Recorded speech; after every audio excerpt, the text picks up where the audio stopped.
जय Hind sir. Sir मेरा सवाल ये है कि जैसे अभी हम सभी को पता है बलूचिस्तान पाकिस्तान के साथ में उनकी इंटरनल लड़ाइयां चल रही हैं, तो अभी ऑपरेशन सिंदूर में फ्रीडम काफी हद स्ट्रगल तक चल रही है, लड़ाई नहीं, ऑपरेशन फ्रीडम स्ट्रगल चल रही है वहाँ। स्ट्रगल चल रही है। ऑपरेशन सिंदूर में हमने काफी हद तक पाकिस्तान की कमर तोड़ दी थी, तो क्या आप ये मानते हैं अगर युद्ध 2-3 दिन और चलता तो पाकिस्तान के दो टुकड़े अभी हो जाते या नहीं? ठीक है, गलती कर दी, जल्दी रोक के सर।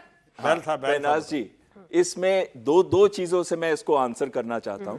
सबसे पहले ऐसे कहता हूं कि जैसे आपके गार्डन में, आपके बाग के अंदर, घास के अंदर अगर वीड्स होते हैं, तो जब आप ऊपर से वीड्स को काटते हैं तो क्या वीड्स चले जाते हैं?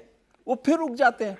और उसी तरीके से जो आतंकवाद भारत के अंदर होता है, उसकी जड़ें पाकिस्तान आर्मी के अंदर हैं, पाकिस्तान आईएसआई उनकी इंटेलिजेंस एजेंसी के अंदर है।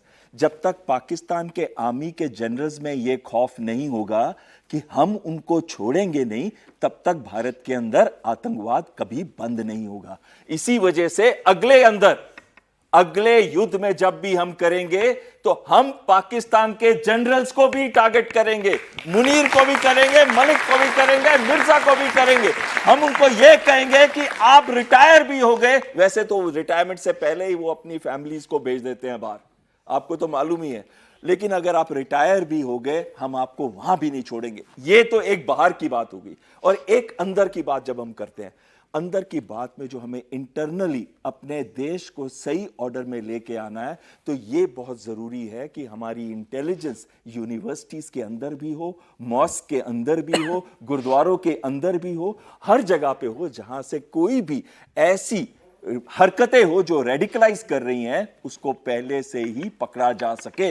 ये नहीं कि बाद में हम पकड़े उनको। और आखिरी चीज कहना चाहता हूं, आखिरी चीज मैं कहना चाहता हूं कि भारत ने जब युद्ध करेगा, अपना सही सोच के करेगा। पहला इंटरनली वो अपने आप को स्ट्रांग बना रहा है और वो कर रहे हैं, और फिर जब हम एक्सटर्नली बनेंगे तो हम जितने भारत के बाहर वो लोग हैं जो भारत को कमजोर करने की कोशिश कर रहे हैं, हम इस बार उनको छोड़ने वाले हैं। ठीक है सर। जैन सर, मेरा सवाल आपसे ये है, जो अभी बायो वॉर चली है उसमें जो व्हाइट कॉलर को बायो वॉर जो चली है, उसमें जो व्हाइट कॉलर आप बता रहे हो वो टेररिस्ट अटैक की जगह क्या वो पॉलिटिकल अटैक भी हो सकता है? ठीक है, लाइए। जब कोई वॉरफेयर इस तरह का होता है सर, तो वो कुछ एक दो पॉलिटिकल सवाल नहीं ले होता लें। बेटा। जी। जय हिंद सर।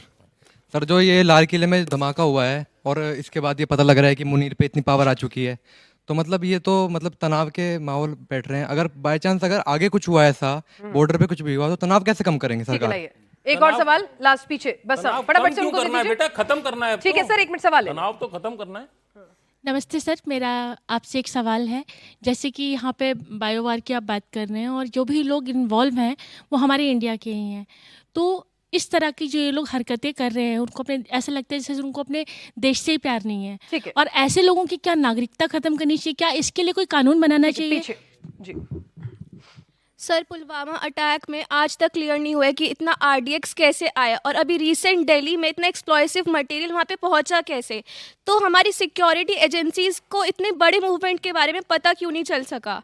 क्या एक इंडिया का फेलियर माना जाएगा? ठीक है सर। पहली बात बेटा, जो पुलवामा में हुआ, जो आरडीएक्स आया, वो उसमें 2-3 तरीके थे। एक तो कि छोटे उसमें क्वांटिटी में इन्फिल्ट्रेशन करके आ रहा था, कुछ ड्रोन द्वारा आ रहा था, और कुछ ये जो टनल, जो रेलवे लाइन बन रही थी कटरा से लेके वहां तक, वो जो आरडीएक्स यूज करते थे टनल बनाने के लिए, अगर आप उस रेलवे लाइन में कभी चलेंगी तो वो जो 110 किलोमीटर का है, उसमें कम से कम 97 किलोमीटर तो टनल ही है। तो उसमें से भी कई चीजें वहां से, चाहे बंदूक की नोक पे या किसी ने खरीद के वो करप्शन करके वो गई थी, तो धीरे धीरे वो आरडीएक्स आ गया। एक सुरक्षा की थोड़ी सी वहां पर कमी थी। लेकिन ये जो पुलवामा, जो रेड फोर्ट में हुआ, ये तो अमोनियम नाइट्रेट है।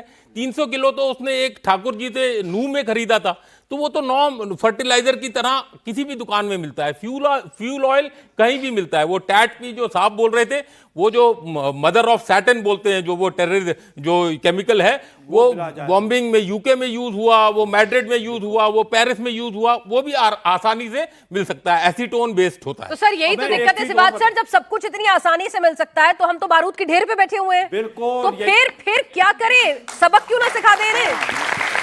तो देखो, मैं बताऊं, देखो एक बात समझनी पड़ेगी कि ये जो अमोनिया नाइट्रेट है जी। ये फर्टिलाइजर में इस्तेमाल होता है ठीक और है। ये लिया जा सकता है। सर, वो और सब ये- पता है। नहीं, मैं सुनो, अगर कहीं दूसरी जगह से लिया तो शक पड़ेगा। ये जो मेवात रीजन है, नू का पर इलाका, ये तो यहाँ कह रहे हैं पर जब सब कुछ इतनी आसानी से एक्सेसिबल है, भाई वो तो फर्टिलाइजर है, तो ऐसे में ये हिमाकत ना करे, उसके लिए हमें ही कुछ करना होगा। यस, हमें करना पड़ेगा, हमें 4 चीजें करनी है।